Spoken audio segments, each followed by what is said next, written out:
Vamos colocar de pé, irmãos. Somente crer, somente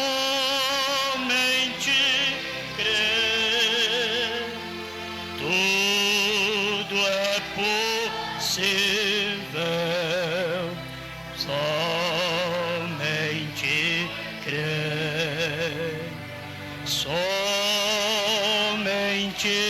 crer, somente crer, tudo é possível, somente crer. Only believe, only believe, all things are possible, only believe, only believe, only believe, all things are possible, only believe. Amado Pai, se não crêssemos, o melhor que faríamos era ficar em casa, era não fazer nada para Ti. Mas se estamos aqui para Te adorar, porque há algo em nosso coração, em nosso íntimo, que diz que temos uma fé viva no Senhor. Não é algo sentimental, não somos governados por emoções, mas sim por Sua palavra.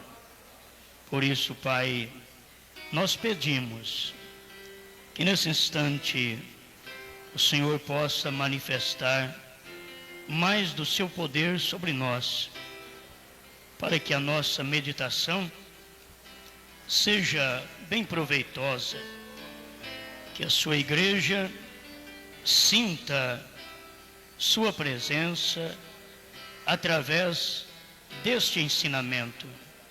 Conceda-nos esta bênção, Pai, em nome do Senhor Jesus. Amém, Senhor. Amém. Glória a Deus. Deus os abençoe, irmãos.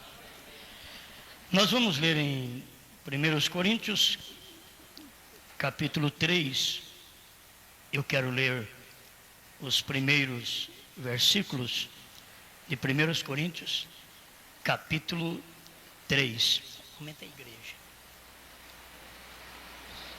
Aqui mostra o espírito mundano, causa dissensões na igreja.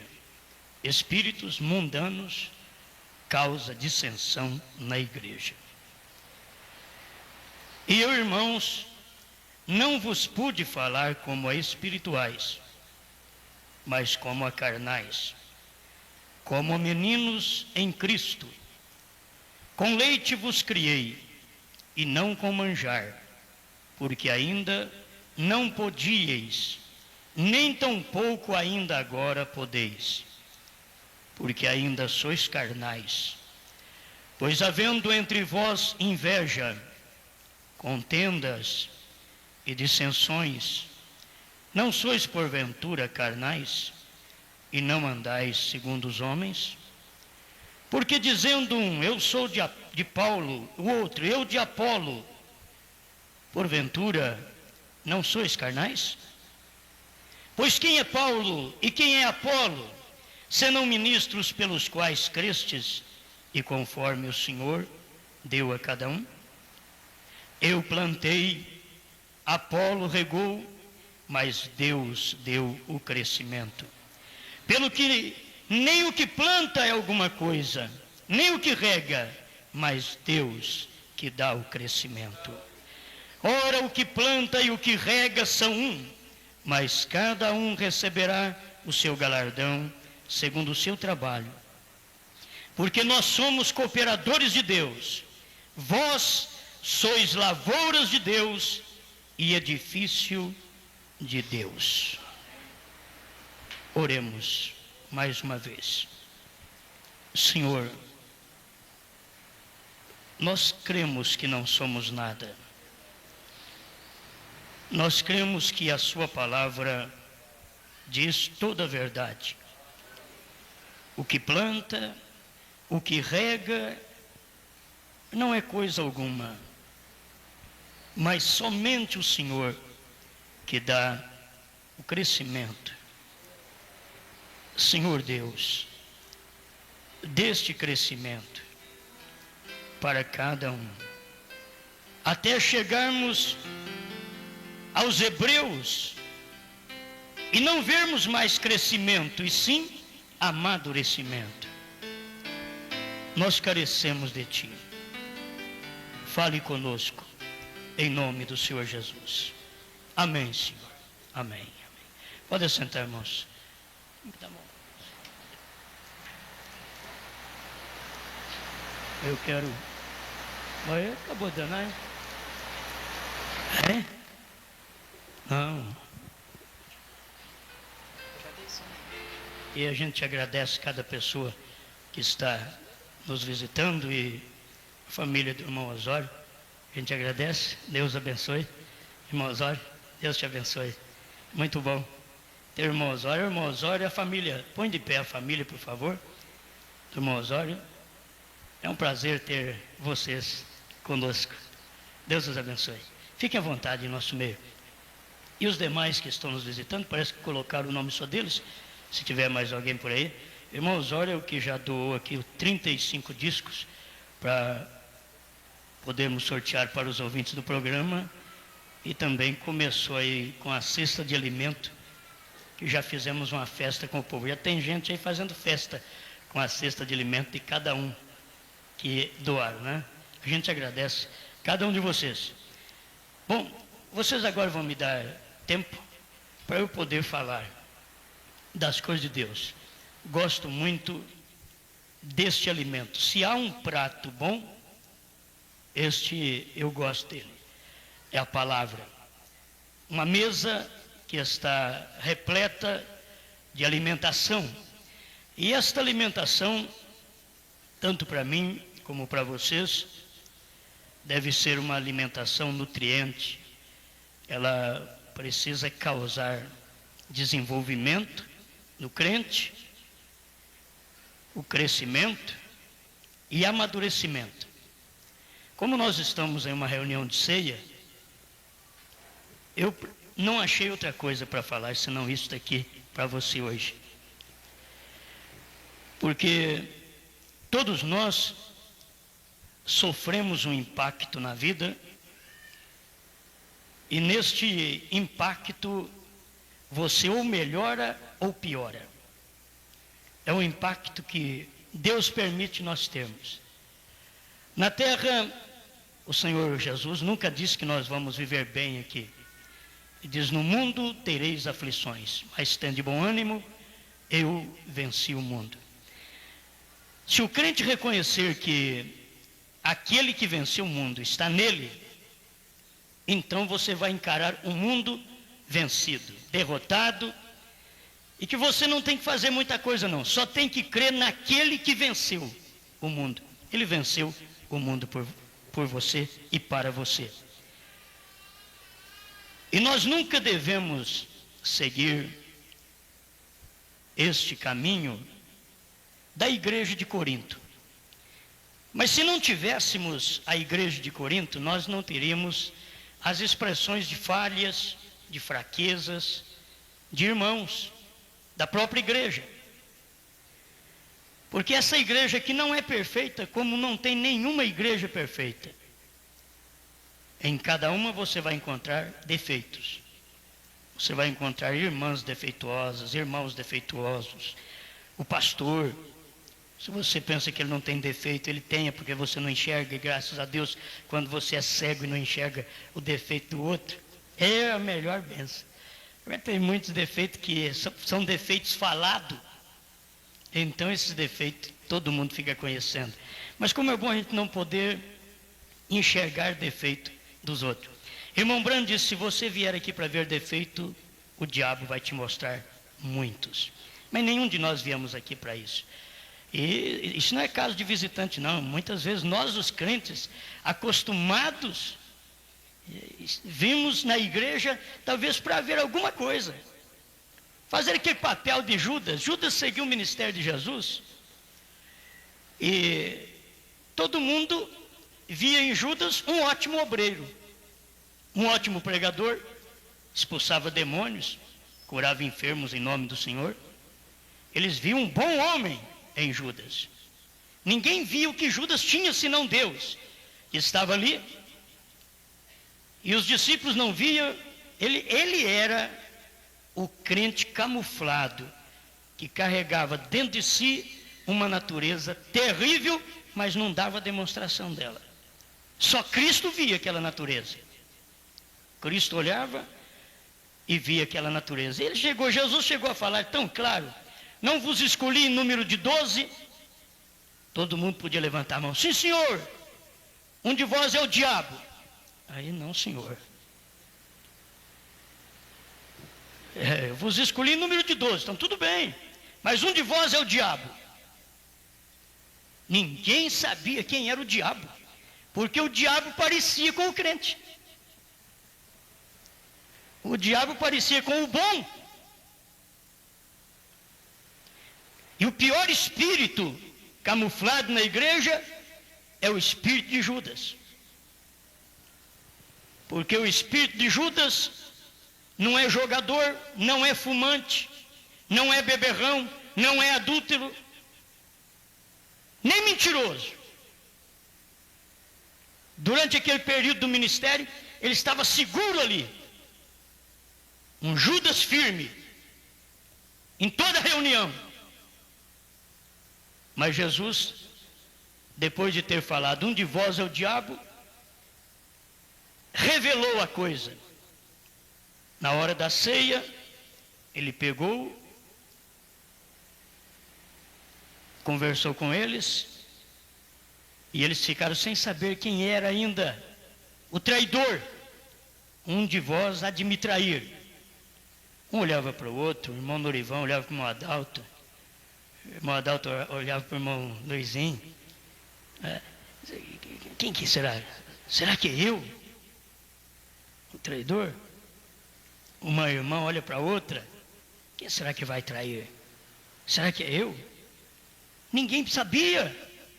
Ele não tinha uma peninha mostrando. Ele não tinha uma vida tão ilícita que o declarava traidor. Ele era amigo. Quantos amigos eu tenho aqui? Quantos são meu amigo? Quantos são meu amigo? Jesus também tinha amigos. E naquele dia, quando eles estavam todos lá no Getsemane, e Judas veio, Jesus deu uma olhada e diz: amigo, a que vieste? Então eu pergunto: amigos, a que vieste? Mas será amigo? Era um homem amigo, era um homem bom, era o Judas. Pegou e beijou Jesus. Foi tão simples. Ele não chegou lá e fez aquele escarcéu para entregar ao Messias. Não, ele chegou simplesmente com aquela ordem judaica de saudação. Pegou o Cristo, deu um beijo nele. Os sacerdotes chegaram e o prenderam. Cristo, a palavra encarnada do dia, foi traído por um de seus discípulos no ministério. Não foi por gente de fora, gente de longe, mas foi por gente de perto. Foi traído dentro da casa, a casa sacerdotal, cheio de obreiros, simplesmente com um beijo, uma saudação judaica, e que foi até ensinado, que Paulo ensinou, para saudar uns aos outros com ósculo santo, que não tem nada mal, uma saudação com um beijo, que é dado mais abaixo assim no pescoço, porque é um beijo de saudação. Mas o Judas fez isso, e Jesus diz: amigo, a que vieste? Então o mais próximo era mais amigo. Ele era amigo em todas as horas. Ele contrariava Cristo. Ele estava expulsando demônios. Ele estava curando enfermos. E vocês lembram aquele dia que aquela mulher quebrou aquele vaso de alabastro, unguento de nardo puro, derramou sobre Jesus a palavra ungida do dia, o Messias. Judas sempre pensou na bolsa econômica, sempre pensou no dinheiro, e diz: para que esse desperdício?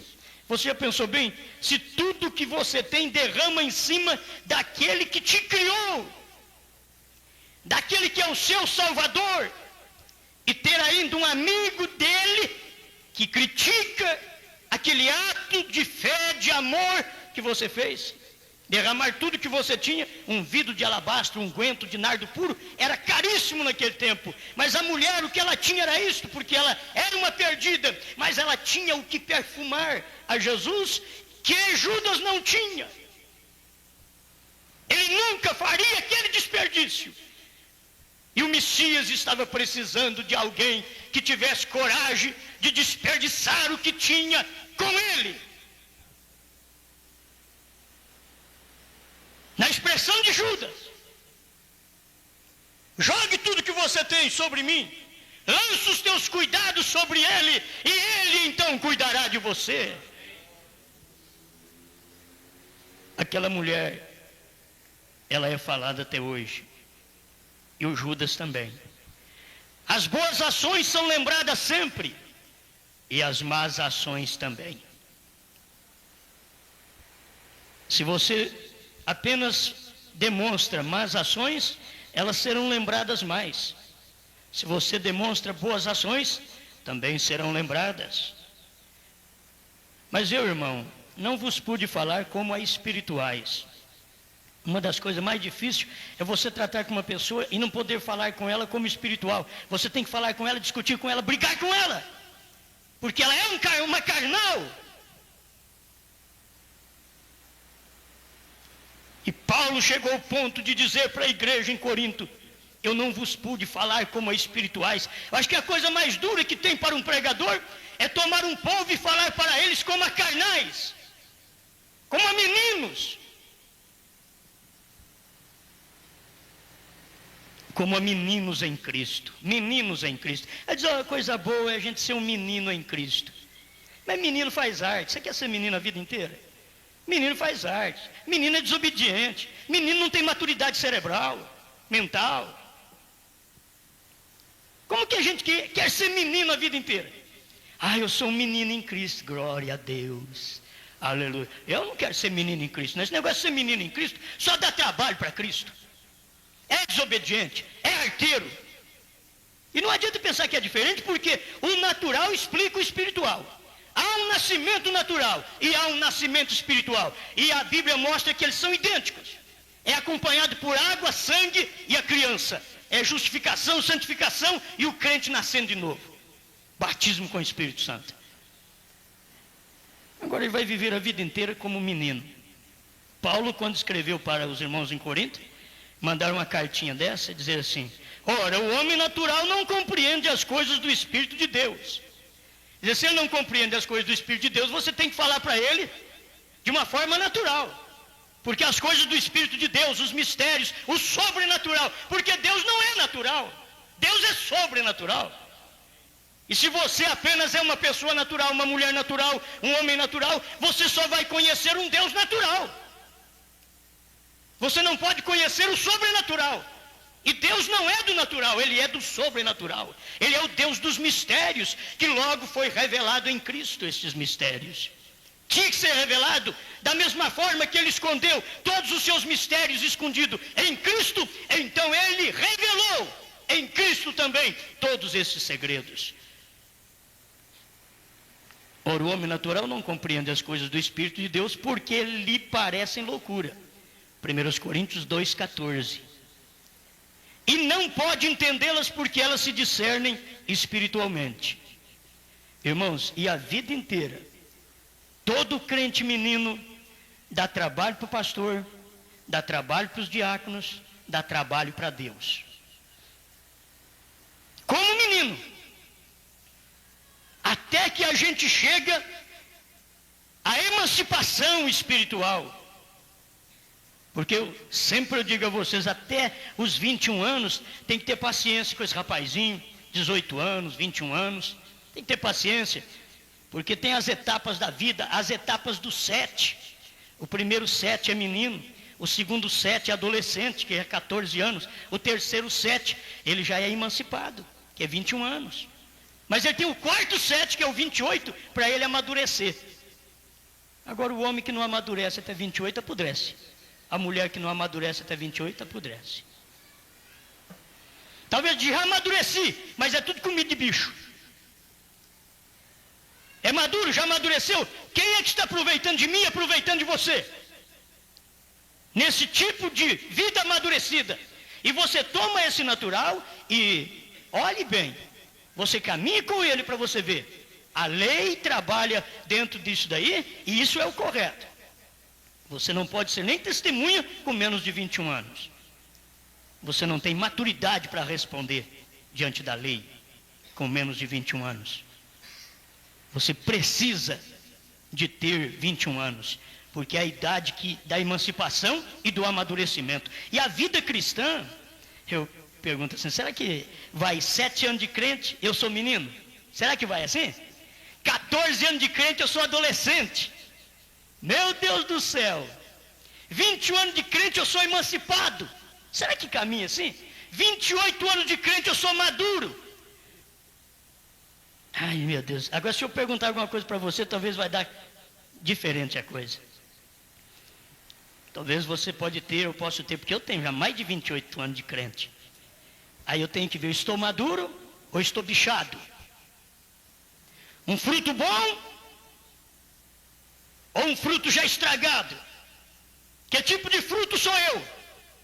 Porque eu nasci, eu cresci, vivi minha infância, vivi minha adolescência, dei trabalho para meus pais, depois me casei, mantive responsável, cuidei da minha esposa, cuidei de meus filhos. Tudo bem, isso é o natural, que todo homem responsável tem que fazer. Ele tem uma responsabilidade na sua vida. E ele faz isso. Agora é a vida espiritual. Você já está madura? Já está maduro? Como que você está?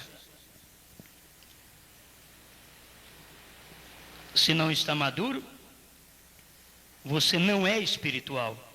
Você é um homem natural, uma mulher natural. E as pessoas naturais acham sempre que são alguma coisa.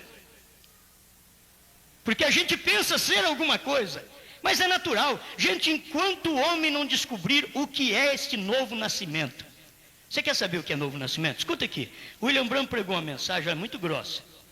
Cristo, o mistério de Deus revelado. Parágrafo 111. Ele diz assim, note bem. Cristo em você o faz o centro da vida da revelação. Não é o centro da vida da especulação. O centro da vida da revelação. Cristo em você. O ver você, a vida de Cristo em você, faz a ele o centro da revelação. Pedro foi este centro. Quem diz os homens ser o filho do homem? Uns dizem ser Elias, Jeremias pela sua maneira melancólica, chorosa. Deve ser Jeremias esse homem aí. Ah, deve ser João Batista, alguns dos profetas que ressuscitou dos mortos. Aquilo não satisfez Jesus. Não satisfez porque ele não era aquilo. Ele não era Elias, ele não era Jeremias, ele não era João Batista, ele não era nenhum dos profetas do passado. Ele esteve em todos os profetas do passado, mas ele não era o profeta do passado. Aí ele teve que perguntar para o grupo revelado, porque os demais eram saduceus, fariseus, herodianos, essênios e assim por diante. Estes eram que conheciam Jesus como homem natural. O que diz os homens do Filho do Homem? Isso é o natural. Então eles disseram dele tudo natural. Aí ele virou para o grupo de crente, os 12, que o Judas estava no meio. Ele entrou no meio do grupo de 12 e perguntou para eles: e vós, quem dizeis que eu sou? E vós, quem dizeis que eu sou? Sempre tem que ter um Pedro para levantar. Pedro era fácil para cortar a orelha dos outros. Ele era fácil. Falava alguma coisa contra o pastor dele, ele já metia a espada na orelha do outro. Pedro era tremendo. Pedro não levava para casa. Entende? Não. E Jesus deu uma lição para ele: Pedro, não pode fazer isso não, vem cá.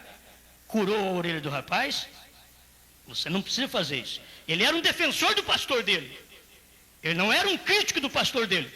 Ele não vivia falando do pastor dele. Ele tinha revelação de quem era o pastor dele. E o ministério de Jesus não era grande, não. Ele tinha 12 apóstolos e um era Satanás. Um era o inimigo. Mas ele olhou para os 12 e diz: e vós, quem dizeis que eu sou? Porque lá eles dizem como um natural: vós, quem dizeis que eu sou? Levantou Pedro, o inculto, o iletrado: tu és o Cristo, o Messias, filho do Deus vivo. Aquilo superou tudo. Ele deu a parada e disse: bem-aventurado és tu, Simão Barjonas, porque tu não revelou a carne e o sangue, mas meu Pai que estás no céu. Você não falou do natural, você falou do que eu queria ouvir. Oh Deus, ajuda-me a falar o que o Senhor quer escutar. Falar do natural não é o suficiente. Ele é um bom homem. Quanta gente olha no William Branham e diz assim: não, William Branham foi um bom homem. Ele foi um bom homem de Deus, foi um bom pregador, ele revelava as enfermidades no corpo das pessoas, ele conhecia, ele foi um grande homem de Deus. Isso não satisfaz a Deus nessa era. O que satisfaz a Deus nessa era é quando o Espírito Santo pergunta para você hoje: o que você diz de um profeta de Malaquias 4:5? E verso 6, o que você disse? Eu levanto e diz: um profeta de Deus. Não apenas um homem ungido, um profeta de Deus. Muito bem, o que você diz de Mateus 17:11? Elias virá primeiro e restaurará todas as coisas. O que você acha desse Elias? Ele é o seu profeta. O que você acha de Apocalipse 10:7? Mas nos dias da voz do sétimo anjo. Senhor, ele não é só o sétimo anjo, ele é o profeta. Ele é o profeta. Segundo a sua palavra, ele é o profeta, mas ele tem esse ministério. Por quê? Porque ele carrega o ministério de São Lucas 17:26-30. Ele veio exatamente nos dias de Sodoma e de Gomorra. Ele veio nos dias de Noé, casamento e divórcio. William Branham veio nesses dias, e assim diz o Senhor, que nesses dias o Filho do Homem viria, e o Filho do Homem é exatamente um profeta. Então não é apenas identificar o William Branham como mensageiro, identificar o irmão Branham como Elias, mas você saber identificá-lo como profeta do dia, segundo a Bíblia informa. E o pior de tudo, irmãos, que o povo sai na rua e vê sodomismo. Ele sai na rua e olha nos casais e vê que a maioria já não está vivendo mais com o cônjuge com que casou a primeira vez, e já sabe, são dias de Noé. Dias de Noé. Você já fez isso, então agora, diz o profeta, ensina seus filhos a não fazer uma coisa vergonhosa como você fez. Fique quieto do jeito que você está, mas ensine seus filhos a não fazer uma coisa vergonhosa como você fez. Então você está vendo dias de Ló, homossexualismo, homem vivendo com homem casando com homem. Dias de Noé, casamento e divórcio, você está vendo. Aí pergunta, mas cadê o profeta? Porque assim como foi naqueles dias, será nesses dias. Naqueles dias tinha Noé o profeta, naqueles dias tinha Abraão o profeta. E se nós estamos vivendo a dias idênticos àqueles dias, temos que ter hoje, quer eles creiam ou não, temos que ter um ministério profético na terra hoje ainda. Amém? Amém? Vocês entendem muito bem isso, né? Mas é o que dizem de Cristo e é o que dizem do mensageiro do dia. Eles nunca têm a revelação como Pedro teve. Judas nunca podia levantar e dizer: tu és o Cristo, filho do Deus vivo, porque Judas não tinha esta revelação. Ele não tinha essa revelação. Mas ele estava no meio daqueles que teriam a revelação, que sabiam daquilo. Mas Judas nunca aceitava aquilo.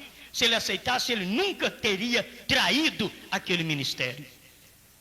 Ele nunca teria traído o seu pastor, que confiou a ele o cargo de tesoureiro. O pastor dele, Jesus Cristo, pastor de Judas. Você não pensa que é só pastor de Pedro não, viu? Todo pastor é pastor de Pedro e é pastor de Judas. Todo pastor. Você não pensa que todo pastor não, é só pastor de Pedro, só de gente boa, de gente revelada. Não, é pastor de Judas também. Pastor de Judas. Pastor, mas a gente precisa escutar tudo isso. Não, se não quiser escutar, não precisa. Não precisa, tá?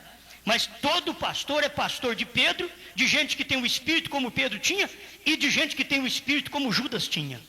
Todo pastor. E não adianta os pastores pensarem assim: não, eu sou pastor de um grupo. Olha aqui, você está vendo essas irmãs? Todas reveladas, santas de Deus.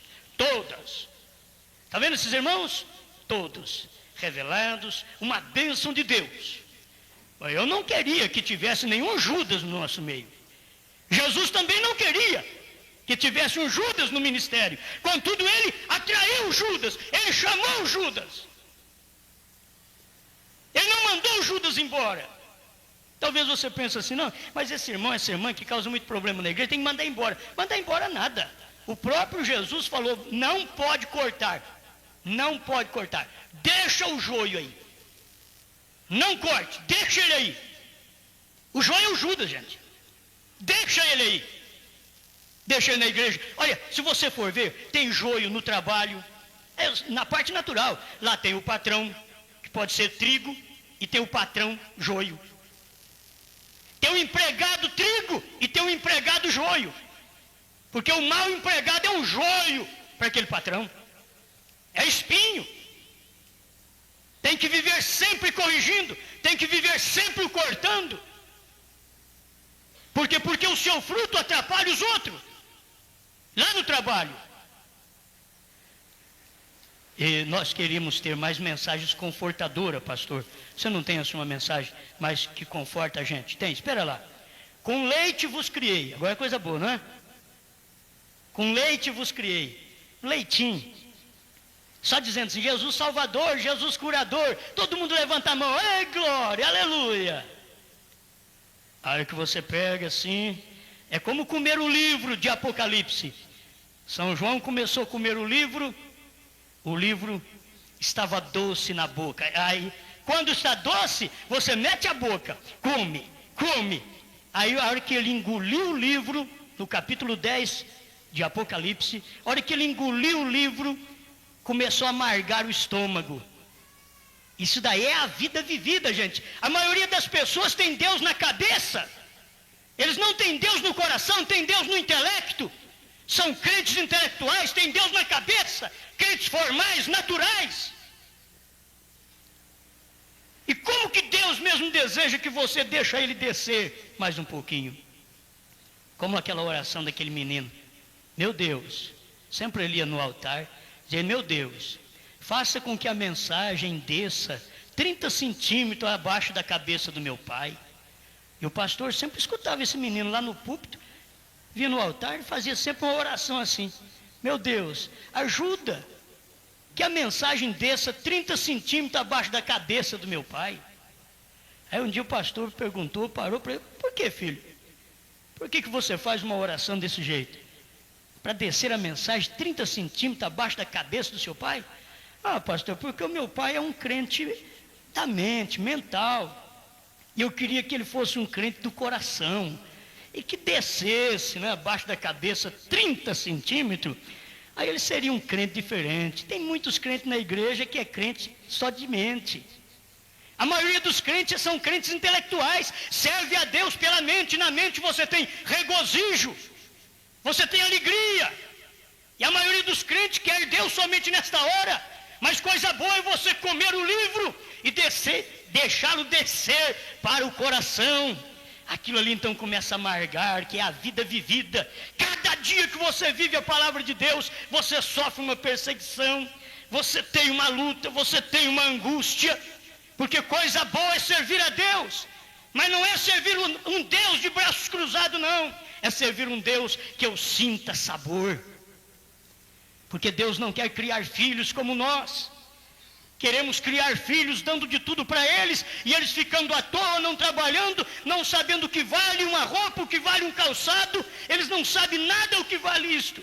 E nós estamos dando tudo para ele, estamos fazendo mal acostumado. Deus não cria filhos assim. Por isso, para os filhos de Deus, tem hora que ele ora, e a bênção até demora a chegar. Porque você é filho, Deus pode te provar, Deus pode até te açoitar. Você é filho. A Bíblia diz que filho há que o pai não açoita, não corrige. E ele diz, se estáis sem disciplina, então não sois filhos, e sim bastardos. Se não tem aquela disciplina que começa aqui na mente, uma disciplina que começa na mente, começa aqui e desce para o coração, para as atuações corretas, para o viver correto, mas tem que começar aqui na mente, este viver. Escute-me aqui, Cristo em você faz de você a revelação completa de tudo que Deus está tratando de fazer. Você então poderia perguntar-me, que é o novo nascimento, irmão Branco? É a revelação pessoal de Jesus Cristo a você. Você sente Jesus falar direto com você. É Jesus falando com você. Isso é novo nascimento. Aí eu quero deixar esse homem carnal aqui, partir mais um pouquinho para frente. Deixa eu terminar. Com leite vos criei, e não com manjar, porque ainda não podíeis, nem tampouco ainda agora podeis. Tem que ficar esperando. Esperar. O menino já nasce, você já quer fazer papinha para dar para ele? Não, dá o peito para ele. Você não é uma madeira, né? Dá o peito para ele, dá o leitinho para ele. O crente precisa do leitinho. Aí depois vem a hora do mingau. E aqui está. Paulo não podia fazer isso com a igreja de Corinto. Ele diz, eu não posso dar manjar para vocês, porque vocês não podem suportar ainda, porque ainda sois carnais, pois havendo entre vós inveja, contendas, dissensões, não sois porventura carnais, e não andais segundo os homens? Agora, meus irmãos, essa igreja, por escutar o que escuta, ela deveria não ter crentes carnais nela, mas ela tem. Por ouvir o que ela ouve, ela não deveria ter crentes carnais, mas ela tem crentes carnais. Ela deveria não ter crente que precisa só de ficar bebendo leite, que a gente não pode dar manjar. Se você dá um manjar para eles, ele não entende dizer falsa doutrina. É um irmão da igreja de Corinto aí, carnal, ele não entende, é uma criança em Cristo, é um menino ainda. E aí começam as divisões. Não, eu gosto do pregador fulano tal. Eu gosto do fulano tal.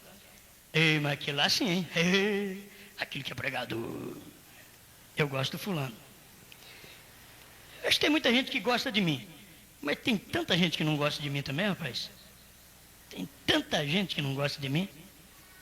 Se eu fosse andar pelo que gosta de mim, eu vi, oh, graças a Deus, aleluia. Mas aí eu tenho que equilibrar, a balança está ali. Tem uns que gostam de mim, aí você vê, a balança fica boa, porque gosta de mim. Aí daqui a pouco eu tenho que ter o contrapeso, o contrabalança, né?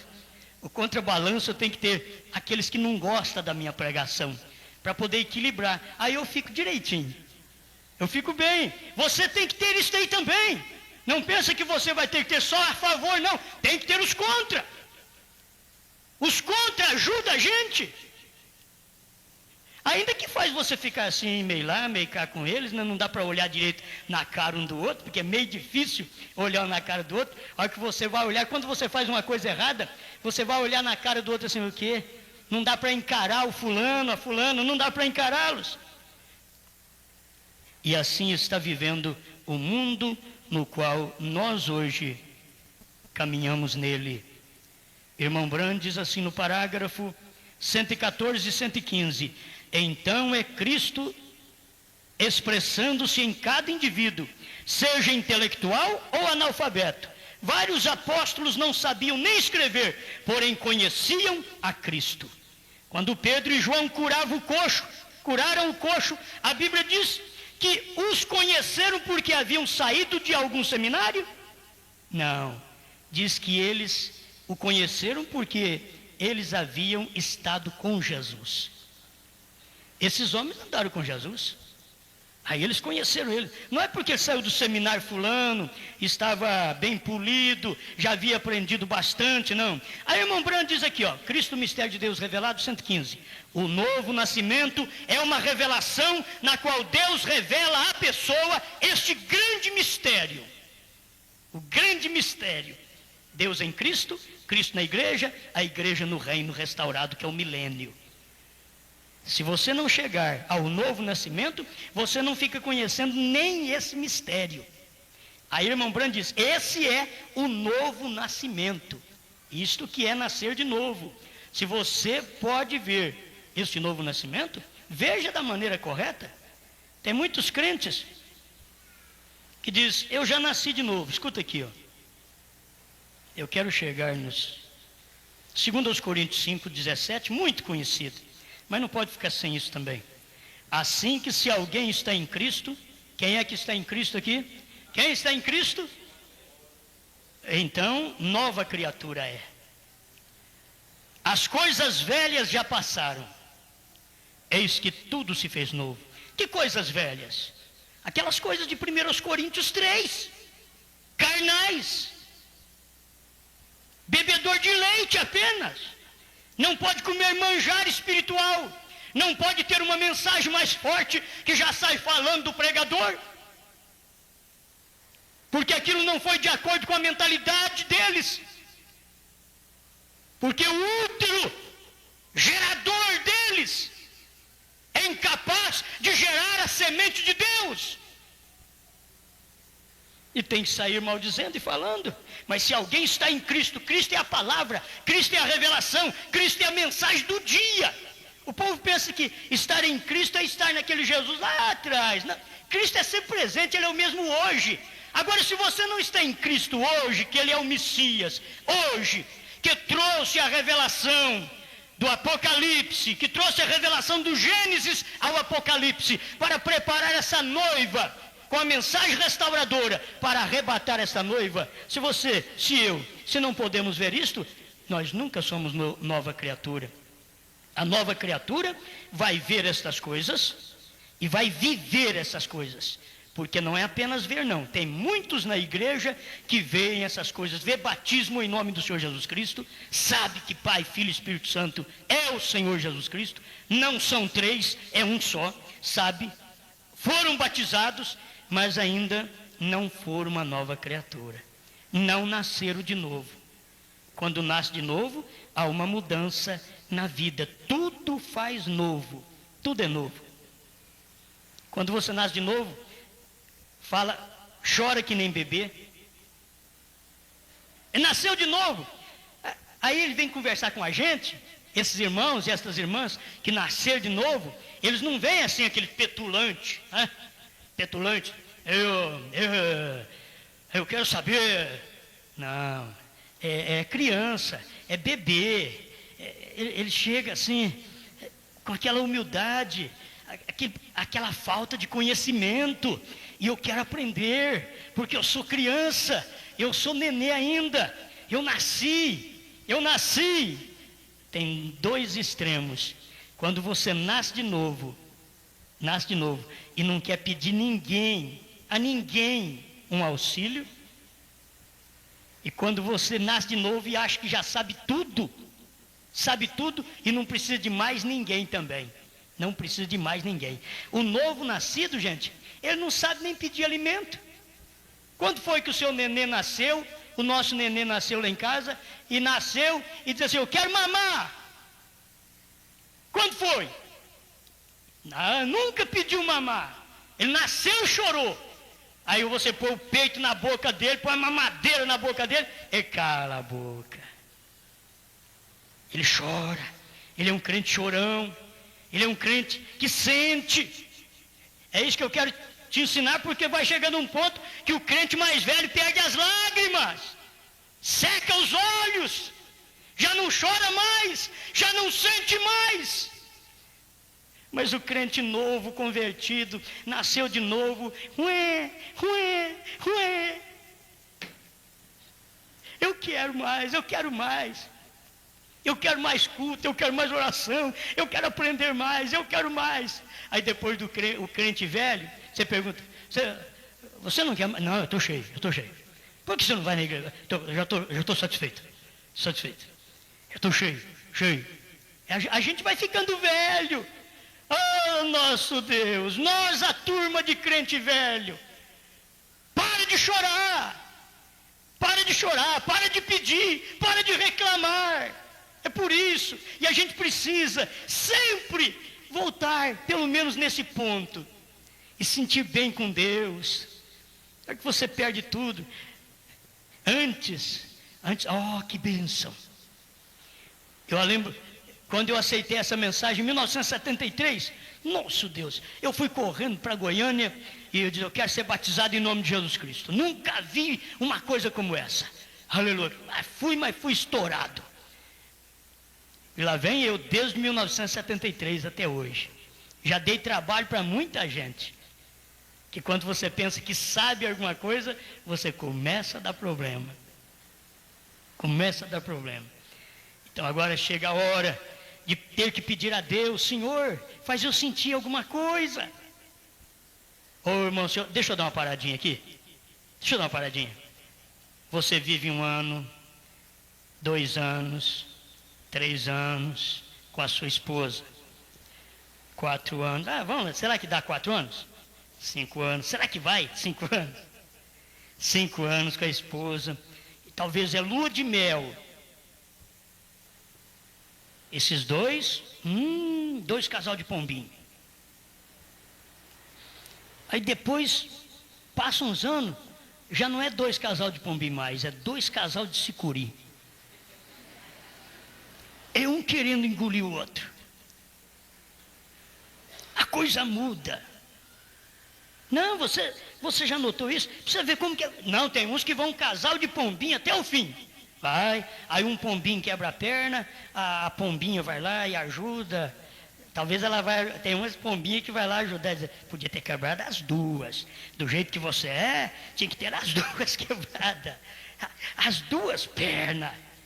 Talvez a pombinha vai lá para poder ajeitar aquele casalzinho. Mas quando vai chegando no finzinho da vida, que coisa maravilhosa você reconhecer, viveu quantas pessoas que viveu 20, 30, está vivendo 30, 40 anos casados, hoje eles estão vivendo 3 meses, já divorcia, 1 ano, 2 anos, já divorcia. Já estou cheio com a sua cara, já não posso te ver mais, já não aguento mais ver sua cara. 2, 3, 4 anos, já não dá mais para prosseguir. Não, Jesus gosta muito de que cada homem cumpra a sua palavra. Olha, eu vou com você até que a morte nos separe. E aí vai, trancos e barrancos, mas até que a morte os separe. Assim é um cristão. Tem hora que você pensa que Deus dá de tudo para você. Você pensa, não, Deus tem que dar tudo para mim, porque Ele prometeu na Bíblia que tudo que eu pedir, crendo eu recebo. Só que Ele pôs lá, crendo, receberás. Tudo que pedir, crendo. Não era só assim, tudo que você pedir, você vai receber. Mas tem que crer para receber. E a maioria das vezes, você vai, pede, mas não está crendo como cria no início. Você não está mais amando como amou no início. Você já não está vivendo aquela vida aconchegante, como vivia no início, é como o crente. O crente vive uns tempos assim aconchegante. Quantos de vocês chegaram no início da mensagem? Só que eu vou até o fim, pastor, vou. Daqui a pouco você dá uma olhada neles assim, ele disse que ia até o fim, o fim virou para lá, o outro fim virou para lá, eles iam até o fim, mas não foi até o fim. Pararam antes do fim, pegaram outro rumo. Seguir a Deus é até o fim. Senhor, eu posso sentir a presença dele, mas até sem sentir. Eu queria que você aprendesse isso, que quando o filho orou ao pai, se for possível, passa de mim este cálice. Ele não estava sentindo nada. Ele fez a segunda oração, se for possível, passa de mim este cálice. Ele não estava sentindo nada. É oração que você não sente. Passa de mim este sofrimento, passa de mim esta luta, passa de mim este cálice, e nada. Aí ele espera até você fazer a oração certinha. Senhor, se não for possível passar esse cálice sem que eu beba, faça-se a tua vontade. Aí ele vem e te consola, manda anjo para você. Foi aí que o pai mandou anjo para consolar o filho.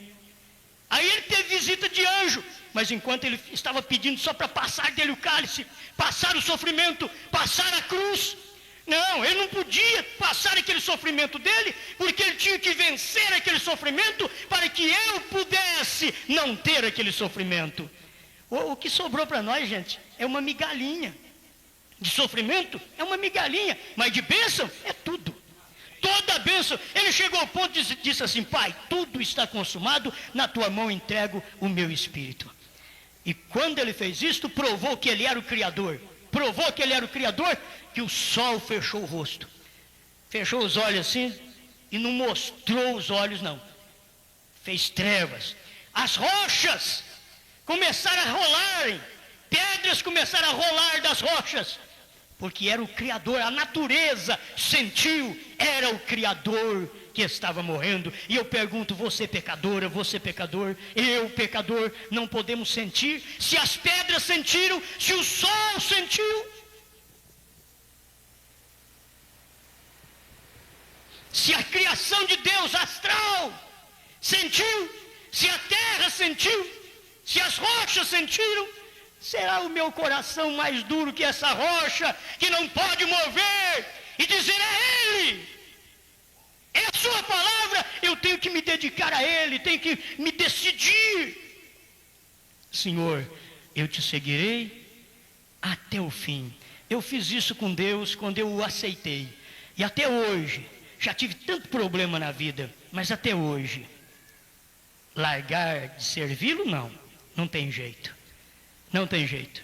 Tem hora que a gente até pensa, será que Deus quer a gente no ministério? Eu tenho pensado assim, o dia que Deus ficar com raiva de mim, porque vai chegar um dia que eu vou enchendo Deus, viu?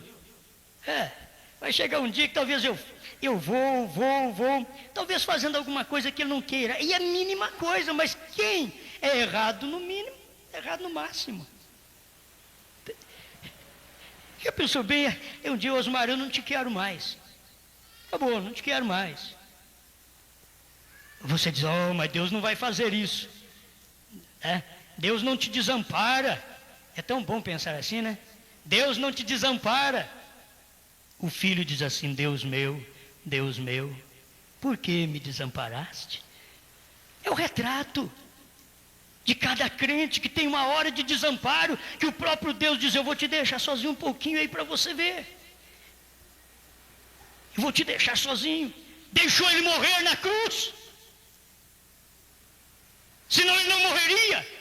Mas ao terceiro dia, aquele mesmo pai que o abandonou na cruz, voltou e o levantou do sepulcro vivo novamente. Ressurreto. Este é o mesmo Deus que tem que ter uma hora que eu tenho que descer a campa fria, a sepultura, queira ou não queira, eu tenho que descer lá, mas eu tenho uma promessa que Ele não me deixará lá. Ele diz, eu levantarei. Ele prometeu que me levanta e que te levanta também.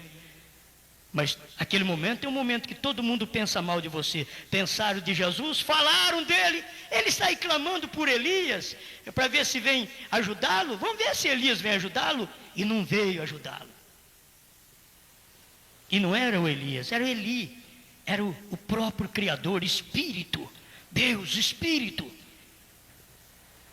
Que o abandonou na cruz. O povo tem escutado muito o evangelho fácil. Que Deus não te abandona. Coisa boa. Eu queria somente seguir um Deus, se fosse desse jeito mesmo, que Ele nunca abandona a gente.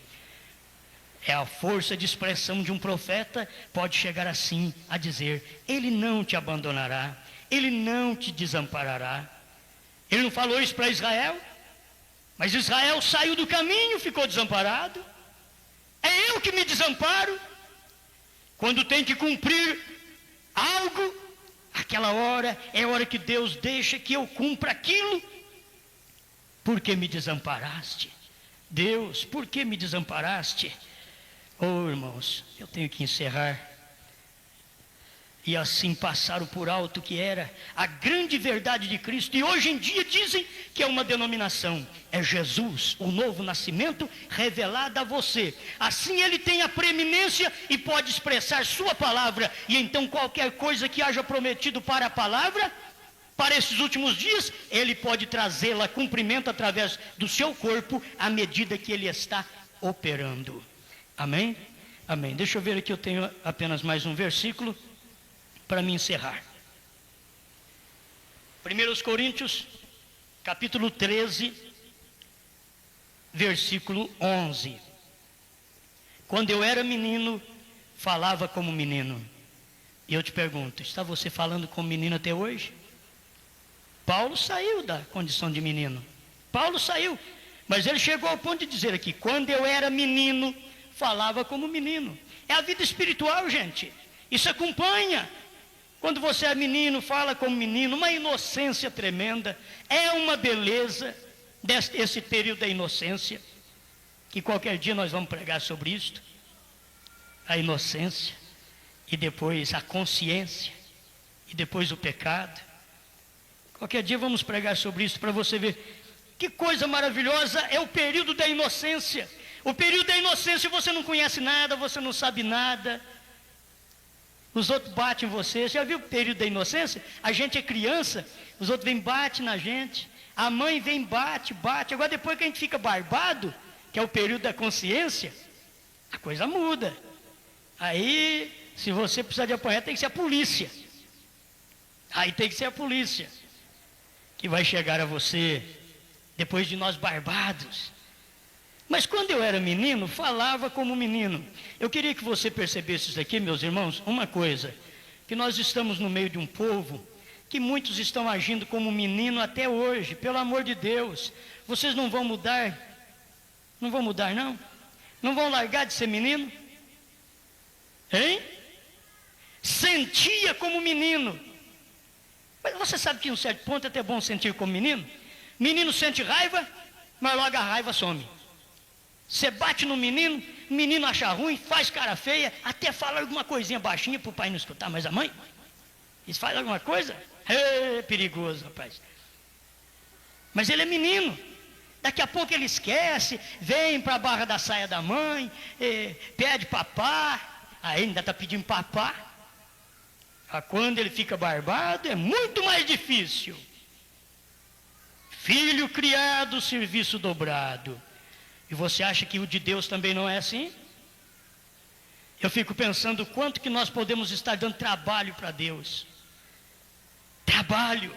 Deus coloca nós no lugar, nós sai do lugar. Eu quero você assim. Deus pega e põe a própria Bíblia dizendo: olha, a mulher não pode ser uma pregadora. Não permito, porém, que a mulher ensine. Aí vem os pregadores e põe a mulher no púlpito e faz delas uma missionária, uma pregadora, uma pastora. Meu Deus do céu. A mulher tem o seu lugar devido, gente. A mulher é uma bênção. Na Bíblia, a mulher é tipo de todas as coisas boas na Bíblia. Quando ela para no lugar dela, quando ela para na posição dela. Mas quando ela sai da posição dela, que terrível que essa mulher é. Que terrível, porque ela saiu da posição dela. Mas quando ela para na posição dela, ela é como a Nova Jerusalém. Não é bonito isso aí? É uma mulher santa, pura, como a Nova Jerusalém. Agora, quando ela sai do lugar dela, ela é uma Jezabel. Ela é uma mulher impura, imunda, considerada como Jezabel, como Herodias, como a grande prostituta de Apocalipse 17 e 18. Porque ela saiu da posição dela. Por que que os pregadores não podem dizer para elas: fique no seu lugar?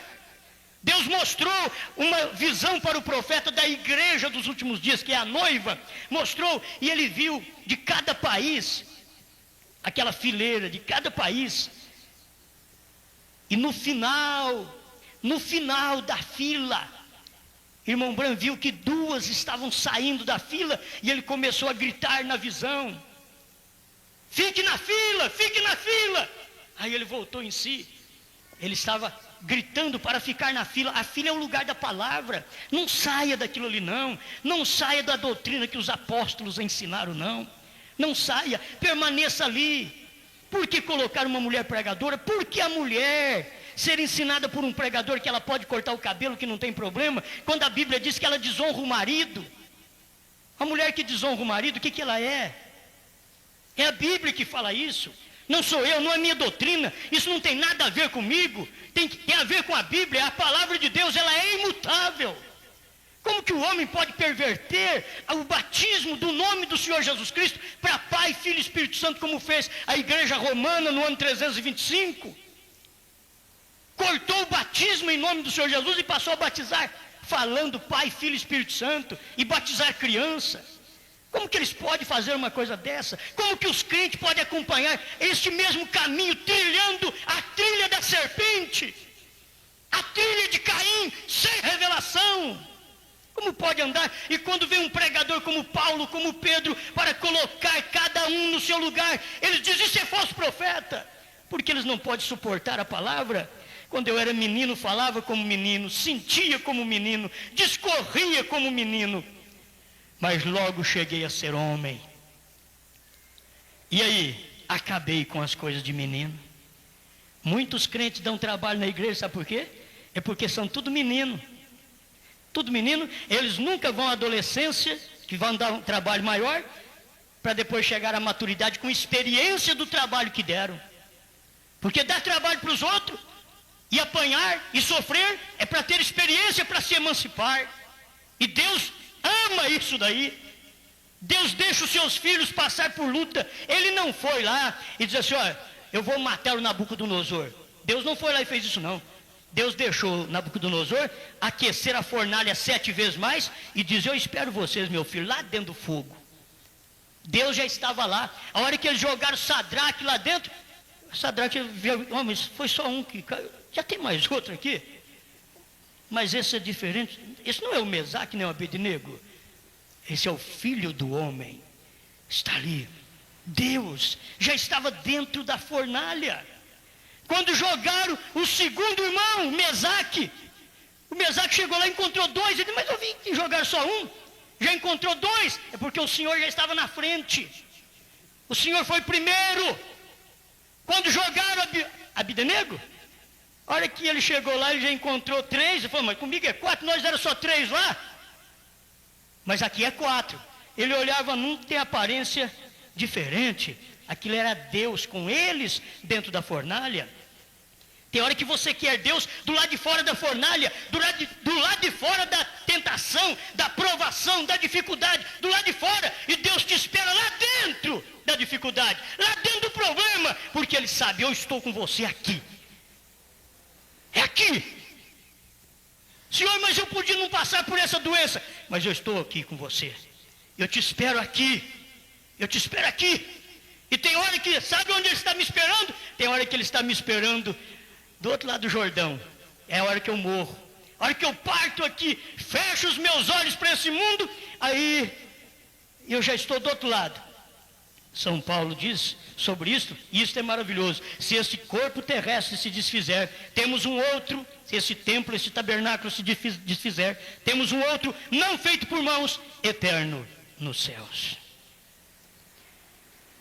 Eu pediria a vocês acabar com as coisas de menino. Acabar com as coisas de menino. Chegar à maturidade e dizer assim: fala, Pai, porque o teu servo ouve. Fala. Você tem que ter um homem em quem crer, comedor de feijão que nem você mesmo. É como dizem: você tem que ter um homem em quem crer. Irmão Branham diz que nós temos que ter um homem em quem crer aqui, que seja o nosso pastor, o nosso guia. E se você não tiver um bom pastor, você terá um Judas. Você terá um falso. Mas o que é que está no seu coração? Não quer correção? Não quer correção? Acha ruim a correção? A correção é para filho.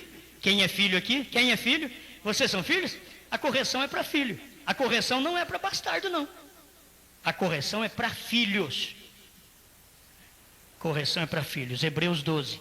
Se não somos corrigidos, então por que não somos filhos? Deus mandou essa mensagem corretiva porque somos filhos. E eu quero pedir a Deus, Senhor, me ajuda a acabar com as coisas de menino.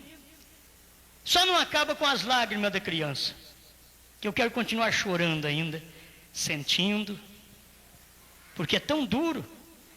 Quanto mais crente velho a gente fica na igreja, fica mais difícil, parece, para receber algo. Um crente novo chega assim, já vai recebendo. O crente mais velho demora a receber. Será o que é isto? Você pega um indivíduo que vem do mundo, bebendo, fumando, jogando, prostituindo, ele chega chorando, aceitando a Cristo, entrega a Deus, Deus faz uma obra na vida deles assim, fácil. Mas tem hora que para tirar um defeitinho nosso, Deus leva tempo. Não é porque Deus é mau, porque é nós que não prestamos. É nós não damos lugar para Deus trabalhar. Deus quer agir. Não, Senhor. Ele vem lá, pula para cá. Deus quer agir, Deus quer cortar aquele defeito, Deus quer circuncidar-nos. Nós não deixamos. Queremos continuar como meninos, dando problemas, imaturos, não conhecendo a palavra, não tendo experiência de uma luta que é a adolescência. Quem está vivendo na adolescência aqui? Os adolescentes, de 18 anos para trás, levanta a mão. 18 anos para trás, hein? Levanta a mão, eu estou quase para levantar a minha. Levanta mais a mão, parece que vocês não têm braço, gente. Tem pouca gente aí com 18 anos para trás. 18 anos. Com 18 anos, 14 anos, 13 anos, 12 anos, um período de adolescência. Ai, a mãe e o pai dizem, eu não aguento esses meninos. Pô, esse daí é o período deles. É o trabalho que você dá para Deus também. Tem hora que Deus dá uma olhada para você assim e diz assim, eu vou te jogar numa tribulação. Vou te jogar numa cama de aflição. Para você consertar. Ou você conserta, eu te jogo lá. Oh, meu Deus do céu. É tão difícil. Mas Deus tem que tratar conosco. Ele quer tratar conosco como pessoas sensíveis. Que Ele fala e a gente sente. E ouve a sua voz. Ouve a voz de Deus. Senhor, ajuda-me, ó Pai, a terminar com esse tempo de menino, essas coisas de menino, Senhor. Menino que causa dissensão na igreja. Me ajuda, Pai. Eu preciso da maturidade. Juntamente com esta igreja, ajuda-nos, capacita-nos, como nós precisamos de Ti, Senhor. Como nós carecemos de Ti, Senhor. Orienta esta igreja. Mova em nosso coração. Eu quero sentir de menino, Pai, aquela inocência. Estar na Tua presença. Tudo que o Senhor fala, eu não fechar a cara, eu não dar com os ombros, eu não chacoalhar a cabeça. Não, Senhor, ouvir sua voz e dizer, fala, Pai, corrige, Pai, me ensina, Pai. Oh Deus, eu quero chegar a esta condição.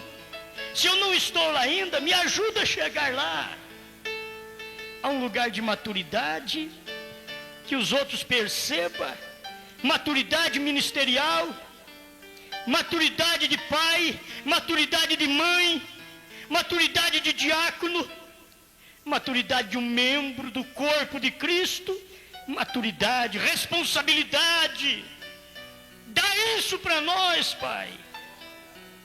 Cada crente que vem na igreja, não brincar com o cristianismo, Senhor, mas dizer, Pai, aqui eu estou. Faça a sua vontade, Senhor. Faça a sua obra na minha vida. Senhor, usa de misericórdia para comigo. E ajuda a terminar com esse período de menino, de adolescência, de dar trabalhos. Ajuda-me a emancipar. espiritualmente, para poder conhecer os mistérios que foi revelado nos 7 selos, nas 7 eras, na semente da serpente. Dá-me graça para conhecer os mistérios da palavra que foi revelado nesta era, Pai. E só quem tem maturidade, nasceu de novo, desenvolveu, passou pelo grau de criança, também pela adolescência, pela emancipação, e está chegando à maturidade, aí pode receber o conhecimento desta palavra, Pai. Da mensagem do seu profeta nesta hora final. Em nome do Senhor Jesus Cristo. Amém, Senhor. Fique de pé, irmãos, fique de pé. Aleluia. Louvado seja o nome do Senhor. Fecha os teus olhos, fica com os olhos fechados. Deixa Deus falar no seu coração. Aleluia.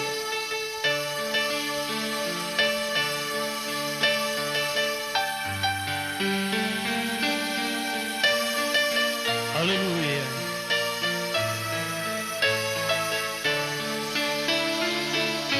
O que você quer falar para Deus agora? Fale para Ele. Eu sei que não é a gritaria, mas é algo que você sente no seu coração. Fale para Ele. Confesse a Ele suas faltas. Confesse a Ele seus pecados. Diga: Senhor, eu não quero ser do jeito que eu sou. Eu desagrado a mim mesmo, porque eu quero ser diferente e não tenho conseguido. Mas eu te busco, Senhor. Eu quero sua presença. Eu quero que o Senhor fale ao meu coração. Deus, desça nesta congregação agora, em cada irmão, em cada irmã, que cada um sinta agora que precisa da sua misericórdia, que precisa do seu perdão. Fale com Deus agora. Peça a Ele misericórdia. Peça a Ele perdão pelos seus pecados. Diga: Senhor, eu quero te servir. Eu não quero ser como eu sou, eu quero melhorar. E só o Senhor pode mudar minha vida. Só o Senhor pode me transformar. Eu não posso prosseguir assim, Pai. Eu quero chegar à maturidade, Senhor. Ouvir a sua voz e dizer: Pai, muito obrigado, Senhor, pela correção. Muito obrigado, Senhor, pela disciplina. A disciplina dos súditos de Deus está na mente de cada um.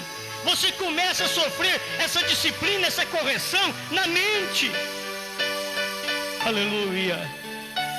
Oh, bendito é o nome do Senhor. Aleluia. Glória a Deus. Vamos cantar Santo Espírito agora. Esse hino é muito gostoso para esta hora. Você entra diante de Deus. Santo Espírito. Cante mesmo, levante a sua voz. Santo Espírito. Santo Espírito de Deus. Santo Espírito. Aleluia.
deixe que o Espírito de Deus faça a obra no seu coração. Esse instante, deixa Ele fazer a obra. Abra seu coração para Ele. Confessa-lhe seus pecados. Aleluia. Um privilégio agora de tomar a ceia é de cada irmão, cada irmã que é batizado em nome do Senhor Jesus Cristo. É um privilégio que você tem quando você arrepende de seus pecados e é batizado em nome do Senhor Jesus Cristo e toma a ceia com pão asmo, pão sem fermento, vinho forte, apontando para o sangue do Senhor. Aleluia. Como está a sua consciência, meu irmão, minha irmã, diante de Deus? Para depois você ainda fazer o lava-pés, conforme a Bíblia ordena. Como está a sua consciência? Oh, como nós precisamos de ter a vida pautada na palavra do Senhor, para que Ele faça a obra em nós. Aleluia. Aleluia. Santo Espírito de Deus, vivas tu e morra eu. Vamos cantar mais uma vez. Aleluia. Glória a Deus. Santo é